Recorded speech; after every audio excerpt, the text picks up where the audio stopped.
Do you struggle identifying what you truly need? Do you feel like when people around you don't show you love or appreciation, you don't feel so good? Or maybe you feel a little bit sad? Maybe you are depending too much on others to make you feel happy.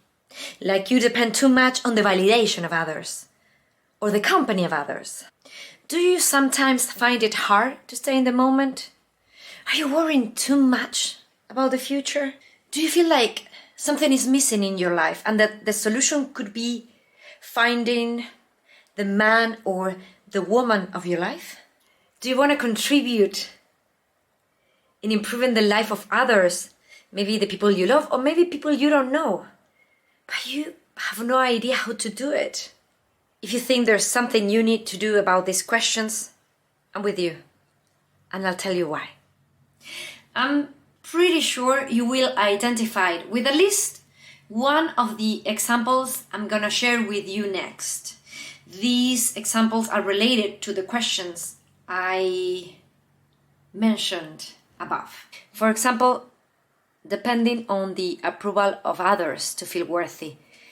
I used to be very much dependent on how other people saw me. It sounds silly right now, but it's true.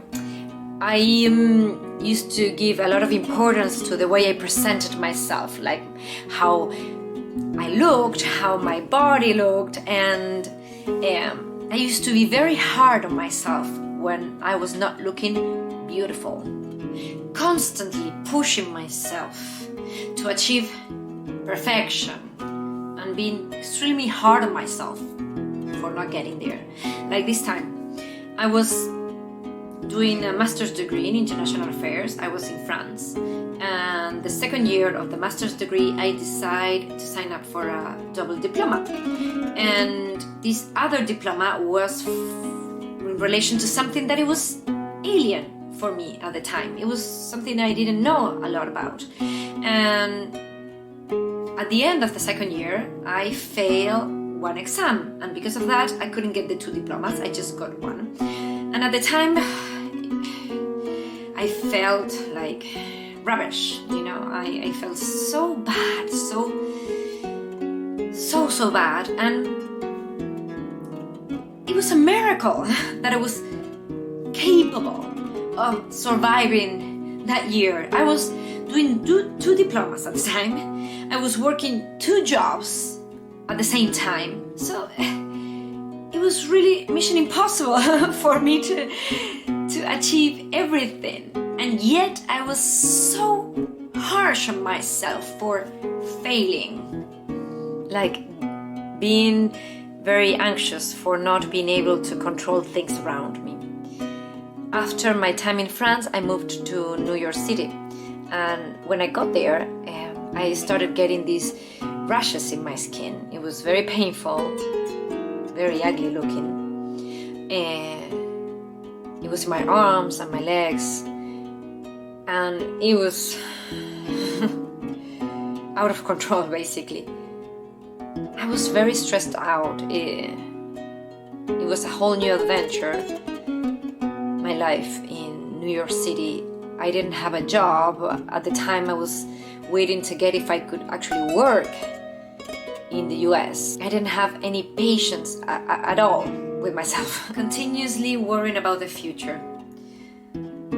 When I was in New York, at some point I started therapy, psychoanalysis, very New York style, let's say. And I remember at some point, I was worried about being homeless, ending up on the streets. When I think of that right now,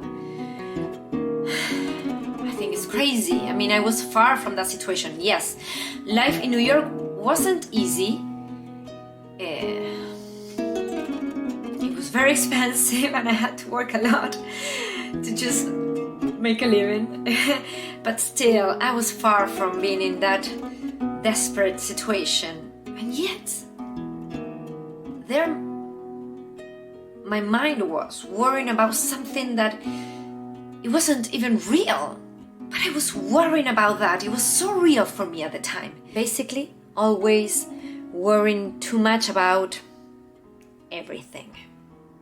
As a result, I was an insecure, anxious, melancholic person underneath a facade of strength and happiness. And that mask worked just fine. I fooled everyone around me. Not on purpose, but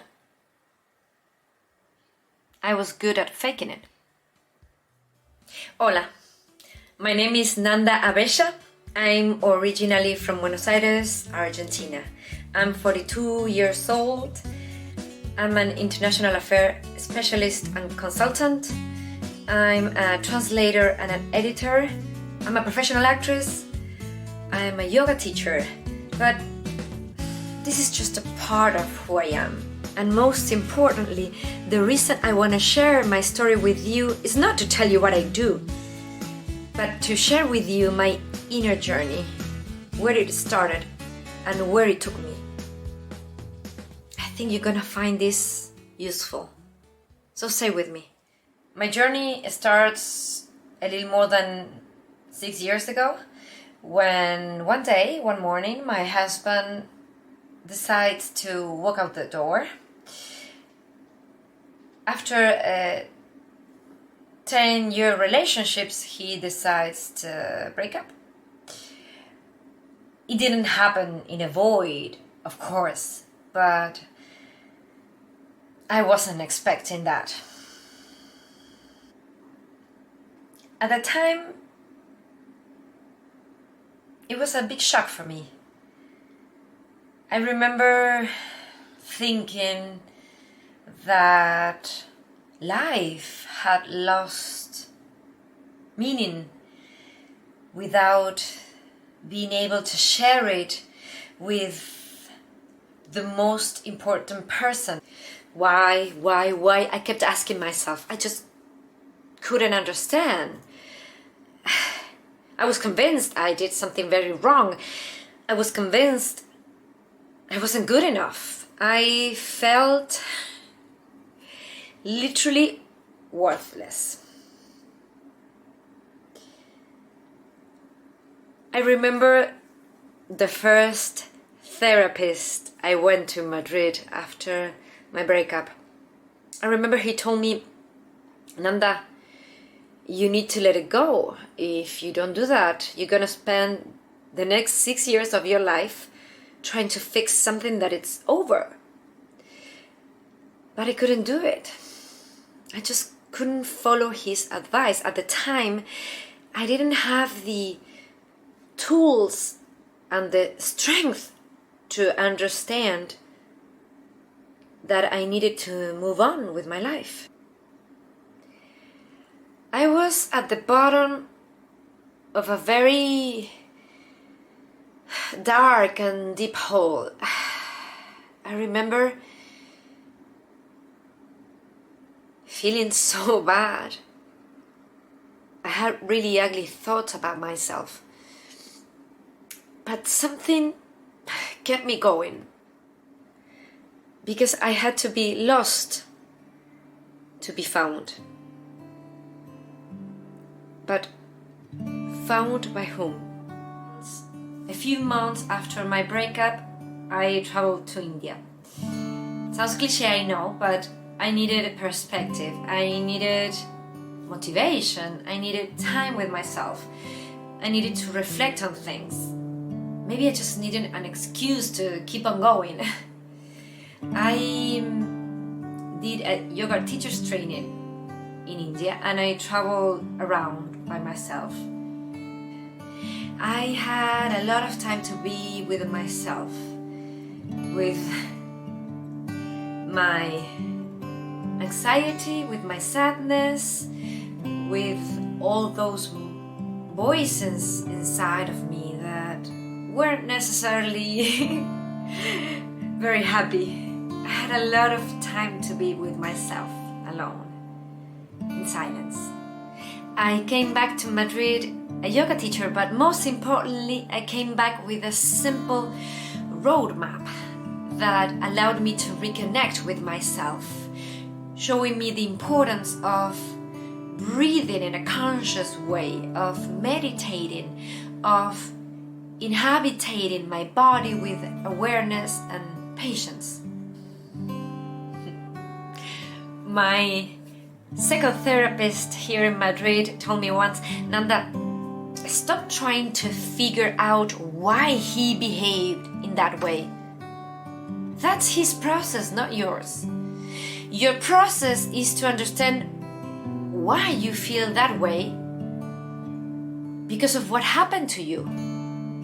That is your process. And that hit me. Saying it out loud right now, I realize it's so obvious, but at the time, I'm telling you, that was news to me. And it was really helpful to listen to that. I was so focused on the other that I didn't even give myself the time or the permission to really connect with how I felt. The more time I spent trying to figure out why the other person behaved in a certain way, using my own way of seeing things, the more time I wasted in a futile exercise that took me nowhere. And I was fooling myself. That was not the perspective I needed. The authentic road I needed to take was the one leading inside me. How I felt, what I needed, how I acted or reacted, how I took care of my life, and how I became responsible for my own life. I was putting all the responsibility outside. I was leaving all the solutions outside. I rendered myself powerless. I had to take my power back. So I decided to reclaim my power, to stop depending entirely on others to make me happy. I continued studying and teaching yoga. I started meditating every day. I became a Reiki healer. I started practicing martial arts, writing, reading from different spiritual teachers, finding inspiration from different sources, and life lessons and experiences. And in the process, I've been learning some lessons that are allowing me to live a fuller, more meaningful life. And I realized that each time I share these lessons and experiences with others, other people also find it useful. I learned that happiness, or something along those lines, starts with me. The more I know myself, the more respect I have towards myself, the more self-compassionate I am. Or I open my eyes and ears to see and listen what's inside of me and around me. The more time I spend in silence, I become a better version of myself. Because, funny enough, the more patient and loving I am towards myself, the better person I am towards others. Because how can I show respect, be patient, compassionate, understanding, loving towards others if I don't do that with myself to begin with? The road is long, but the path is what matters. It's about enjoying the ride, making mistakes, and growing as a person to become day by day a better version of oneself. I invite you to walk the road together. Each of us have our own unique path, but sharing our experiences along the way can help us grow. I don't believe in other people giving us ready-made answers. I do believe in the inner process of finding the answers ourselves. However, I also believe that sharing is key to expand our horizons and to get a fresh perspective in relation to our lives. So I invite you to be an active part of Project Ananda. All Project Ananda collaborators and me will bring ideas, tips, questions, resources, and we're gonna share this with you. But your participation is key. We want to hear from you because we are convinced that your life lessons and experiences are precious and have a lot of information that can be useful for others. Maybe something that you experienced and helped you grow can be so useful for others in their way. So we invite you to share that with us. Let's create a community of people with the courage to ask the necessary questions and with the curiosity to look for different type of answers to those questions that are so pressing and so important. It is time to commit at a global scale to grow and learn from each other to become a better version of ourselves for the sake of this planet. Let's hit the road together. This is, after all, a story about finding the love of your life, the real you.